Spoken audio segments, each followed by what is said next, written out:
Okay, so here we are. We're on the 65 Chevelle.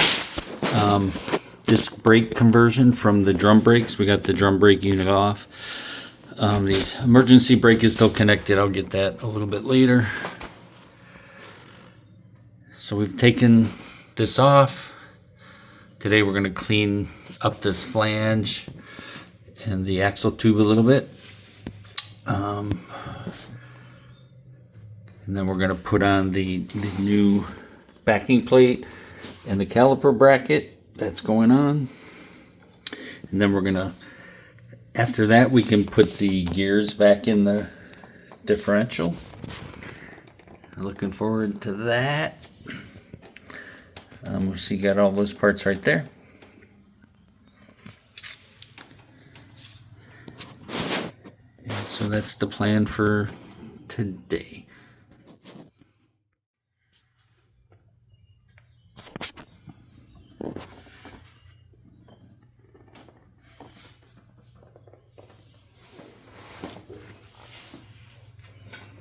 So we're just going to take the wire brush to clean up this flange. We'll get the front of it and the back of it because the mounting brackets go back here too.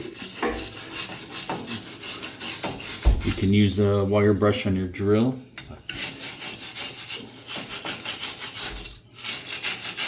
Or this, or steel wool.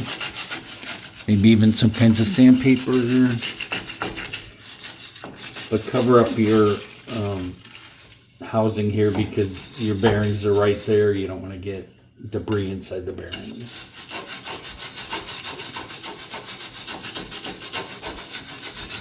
But cleaning this up will help assure that there's no debris in the way that's going to keep from getting a good connection.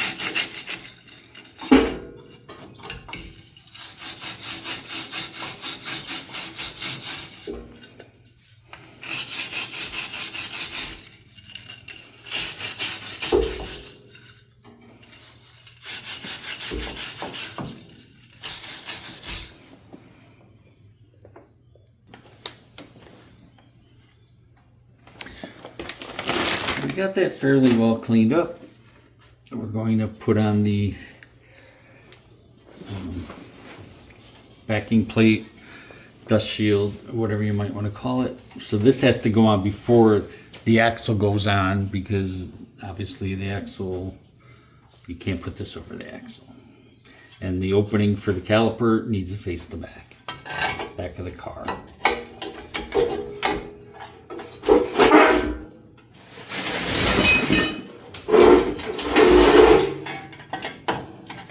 Go here, we can't bolt it into place just yet, so kind of slide around there. So what we also put on is the caliper bracket.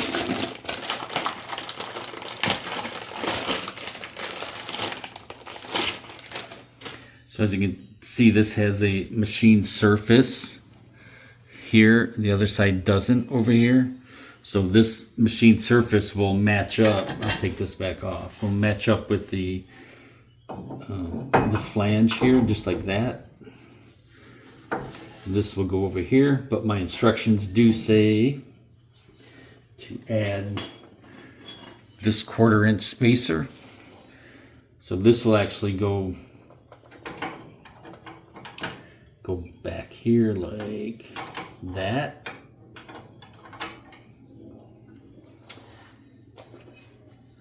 This bracket will go back here like this, and you'll see that spacer will fit right in the groove of the bracket. And then the backing plate will go on here like this, and we'll connect it with the bolts, and we'll get going on that right now. All right, so we're going to start putting this together and bolting it on. So remember the bracket, caliper bracket, then this spacer my instructions are telling me to use with a non-staggered shock setup, and you can see my shocks are both on the outside. Non-staggered means one's on the outside, one's on the inside, but this one they're both on the outside. or to the rear of the car, I should say.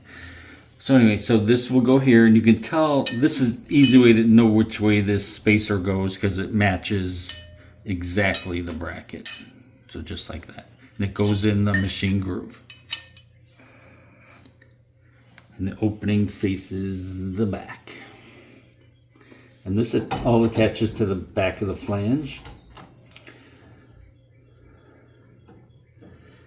And then we put the dust cover / backing plate over it.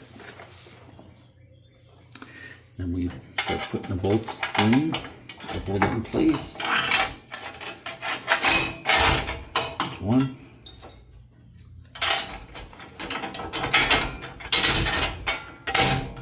Two. So you'll get bolts. You'll have a washer and a nut, and these go on the back.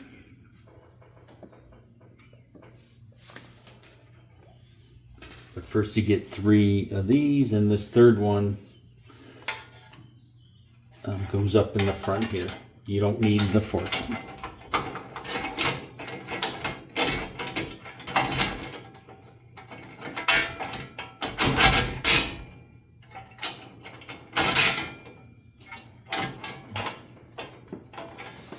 All right.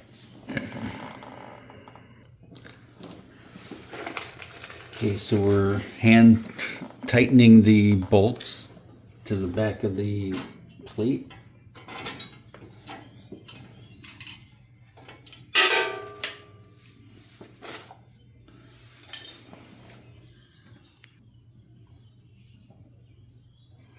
So we've got these as tight as we can get them by hand, and they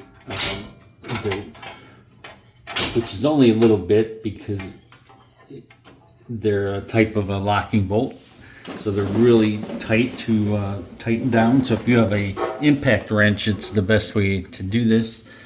But I don't. I do have an air wrench, but it doesn't have enough power to drive these. That's how tight they get. So we're just going to use a socket and an open-end wrench to hold the bolts in the back, or the nuts in the back. The bolts on the front, we'll use a socket wrench until it gets too tight. Then I'll use a breaker bar to tighten them further.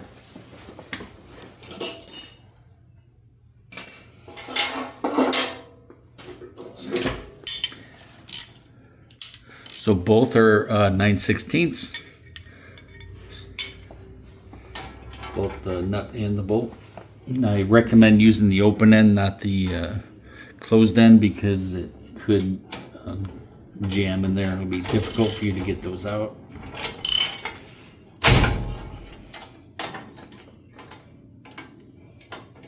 But of course, use your best judgment from your experience. The closed end you can put here, and it'll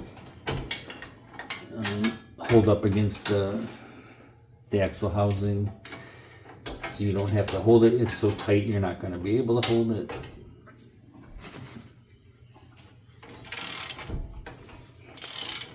So remember, don't tighten all of them all the way. Get them fairly snug, but so that things still move a little bit until you get it all in the right position and lined up the best you can before you torque them down.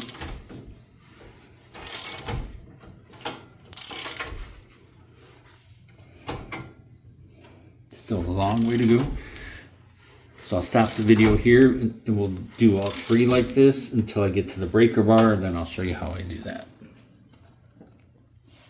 So I've got one of the bolts fairly tight, but you see it's still loose enough that everything will line up correctly without tightening it down. Now we'll move on to the next bolt.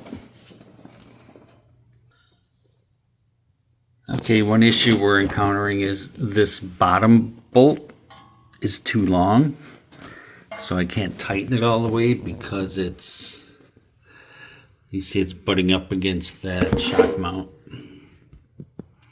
So I'm taking out, find a shorter bolt. Maybe I'll use one of the old ones from the part that I took out. Or I can cut this one, so we'll see what we can figure out.